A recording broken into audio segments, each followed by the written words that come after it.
tugiye kwiga ijambo rivuga ngo isobanukirwe. Burya niba mwarigeze gusoma agatabo ka Mukristo cyangwa se mukanareba filime yakinnye, hari ahantu agera ku musaraba ibyo yarayemerewe nabyo byose akabikurwaho, ibyo yari afite byose nk'umutwaro akabikurwaho. Ariko hari ikintu kiranga abantu bageze ku musaraba mu buryo butari ubw'umubiri gusa, ahubwo no mu buryo bw'umwuka. Umuntu wageze ku musaraba ntabwo aba akiyoborwa n'amategeko y'imihango cyangwa se aba akiyoborwa na kamere yiwe, kuko kamere ye aba yarayibambye ku musaraba. Haleluya!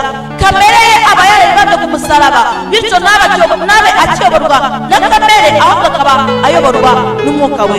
Tugiye gusoma mu Bakolosayi, turasoma ibice bibiri. Abakolosayi ibice bibiri turasoma duhereye ku murongo wa 13,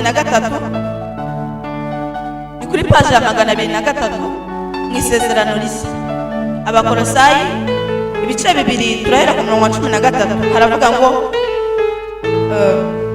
kandi ubwo mwari mupfuye musize ibicumuro byanyu no kudakebwa kw'imibiri yanyu, yabahinduranye bazima nawe imaze kutubabarira ibicumuro byacu, igahanagura urwandiko rw'imihango rwaturegaga, ikarudukuzaho kurubamba ku musaraba. Dusubiremo: igahanagura urwandiko rw'imihango rwaturegaga, ikarudukuzaho kurubamba ku musaraba. Kandi imaze kunyaga abatwari n'abafite ubushobozi, ibahemura ku mugaragaro, ibivugira ku musaraba. Reka dusimbuke gato na n'umunini muri icyo gice ku murongo wa 20, haravuga ngo nuko rero niba mwarapfanye na Kristo mukaba mwarapfuye ku migenzereze ya mbere y'iby'isi, niki gituma mwemera kuyoboka amategeko y'imihango nk'aho mukiri ab'isi? Reka dusubiremo: nuko rero niba mwarapfanye na Kristo mukaba mwarapfuye ku migenzereze ya mbere y'iby'isi, niki gituma mwemera kuyoboka amategeko y'imihango nk'aho mukiri ab'isi? Reka dusimbuke tujye ku bice bitatu, rero ku murongo wa mbere haravuga ngo nuko rero niba mwarazuranywe na Kristo mujye mushaka ibiri hejuru, aho Kristo ari yicaye iburyo bw'Imana. Mujye muhoza umutima ku biri hejuru, atari ku biri mu isi, kuko mwapfuye kandi ubugingo bwanyu bukaba bwarahishanywe na Kristo mu Mana. Kandi ubwo Kristo ari we bugingo bwacu azerekanwa, namwe muzahera ko mwerekanwe nawe muri mu bwiza. Amen, amen. Mana nziza, tugiye kumva ijambo ryawe, ndakwinginze cyane kugira ngo uze kudusobanurira Nyagasani byinshi tutaba tuzi. Ndakwinginze ngo umwuka wawe wera aza twemeze, umwuka wawe wera aza twumvise ibyo dukwiye kumva. Nyagasani we, ndakwinginze ngo icyo washimye ko kubira imbere y'amaso yawe tucyumvire, uturinde kurangara, uturinde data mwiza gupinga, ahubwo Nyagasani reka buri mutima wa buri muntu uwemeze mu izina rya Yesu. Amen. Tugiye kwiga ijambo rivuga ngo isobanukirwe wowe ku giti cyawe. Mukristo yaragiye aragenda, yamaze gusobanukirwa yuko umudugudu arimo ari uw'irimbukiro, aravuga ati ntabwo shaka kuzarimbuka, kandi namaze kumenya yuko aho atari heza. Ukuvuga ngo ashaka ahandi hantu yajya heza kugira ngo hazatume akomeza kubaho atarimbutse, kuko yari yaramaze kumenya neza ko ahari hadakwiriye. Aravuga ati ubwo ngomba kujya ahakwiriye kugira ngo sinzarimbuke. Abantu benshi musobanukirwe, ntabwo nshaka kubabwira ngo mwirebe muri Mukushi mwisobanukirwe, ngo mwirebe muri Minwari mwisobanukirwe. Twe turirebera mu ijambo ry'Imana. Niba kuko warageze ku musaraba, niba warabonanye na Yesu, hari ibintu bitakikuranga. Ariko ni ikibazo kuvuga ngo wabonanye na Yesu, hari ibikikuranga bitari bigikwiye kukuranga. Niba ukiyoborwa na kamere, ukaba ukiyoborwa navuga n'umubiri uyu w'inyuma, ugakora ibyo Imana itishimira, ntabwo aho ngaho wabonanye na Yesu. Kuko niba kuko warageze ku musaraba, ntabwo ukiyoborwa na kamere, ahubwo uyoborwa n'umwuka w'Imana. Hari akantu nakunze, umuntu ashobora kuba yavuga ati ujya ntabwo ndi Imana, ariko usobanukirwe yuko uri Imana. Niba waramaze kwemera yuko wabyawe n'Imana, umenye neza yuko uri Imana. Haleluya. Niba warabyawe nayo, umuntu abyara umuntu, agasimba kakabyara kandi. Niba rero nawe warabyawe n'Imana, ukaba utayemera yuko uri Imana, sinzi icyo utegereje, sinzi icyo utegereje rwose. keretse niba utarabyarwa n'Imana ukaba ukivuga uti ntabwo ndi Imana kuko ntarabyarwa nayo, ariko niba warabyawe nayo umenye neza yuko nawe uri Imana. Tugiye kwiga ijambo rivuga ngo isobanukirwe. Niwirebera mu ijambo ry'Imana niba uzisobanukirwa.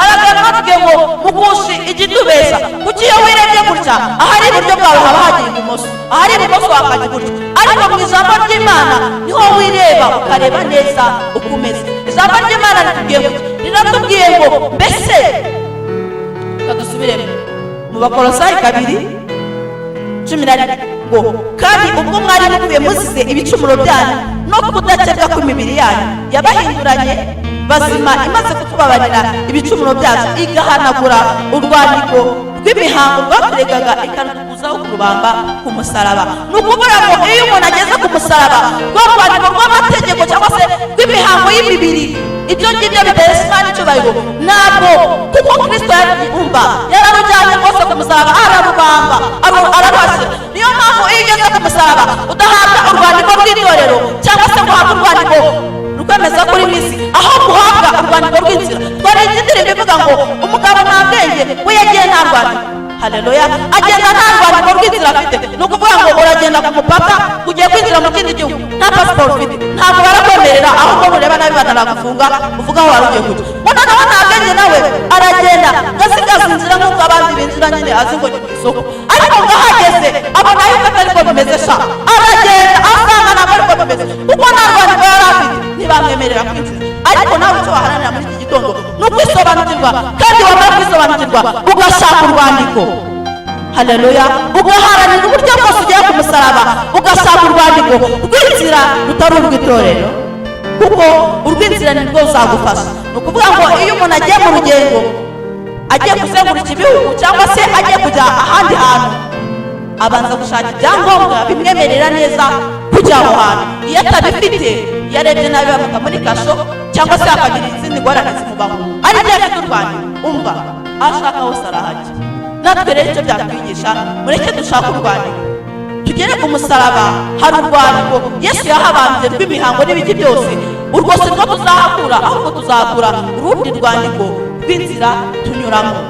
Haleluya, tuzahakura urundi rwandiko rw'inzira tunyuramo. Kandi tumenye neza yuko niba twarabyawe n'Imana ntabwo tugifite umwanya wo guta mu by'isi. Niba twarabyawe n'Imana ntabwo tugifite umwanya wo kureba ku by'isi gusa, ahubwo ngo amaso yacu tuyajye ku bitagaragara, kuko ibigaragara ibyo tubona byakuwe mu bitagaragara. Bishatse kuvuga ngo ibigaragara ni subset y'ibitagaragara. Ubwo byumvikanisha yuko ibitagaragara ni byinshi ndetse binarahambaye kurusha ibigaragara. Haleluya, ibigaragara ni ukuvuga ngo niba ari subset y'ibitagaragara, ibitagaragara ni byo byinshi ndetse binari nabwo bifite power kurusha ibigaragara. Rero mureke amaso yo kuyashyira kuri ibi bigaragara ahubwo tuyashyire ku bitagaragara, kandi ijambo ry'Imana turikomeze. Ni ukuri turizirikane, tumenye yuko tutakiri ab'isi.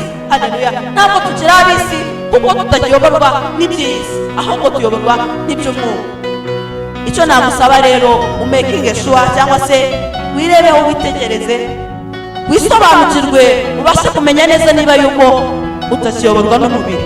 Nuvuga uti njye ndi uw'Imana ariko ndacyoborwa na kamere, aho uraba wibeshya cyane, kuko atari ko bimeze. Ahubwo niba uri uw'Imana by'ukuri, niba nawe uri Imana, ntabwo ukiyoborwa n'umubiri, ntabwo ukiyoborwa na kamere, ahubwo uyoborwa n'umwuka. Ndakeka ijambo ry'Imana ryumvikanye. Niba ryumvikanye, mureke duhe Imana icyubahiro. Tugiye gusenga, ariko gusa kuba ugifite ubuzima ni icya mbere. Amahirwe aracyahari, ushobora kuba utaragera ku musaraba, amahirwe aracyahari. Kuba ugifite ubuzima nicyo gishoro. Usenge, usabe Imana kugira ngo ibashe kuguhishurira. Njye navuga wenda bike, ariko gusa usaba umwuka w'Imana arusheho kugusobanurira, ubashe kwisobanukira. Muri iyi minsi hari inyigisho nyinshi. Njye narababwiye ngo niboneye Bibiliya ifite amasezerano, navuga yuko ari atatu. Ifite isezerano rishya, irya kera, n'ikindi gitabo ntazi ngo niba ari cyanditse, ariko nacyo cyari kirimo ari Bibiliya. Ubwo rero nutaba amaso gusobanukirwa, ngo wisobanukirwe, umva bazaza gutwara rwose ugenda utazi yuki.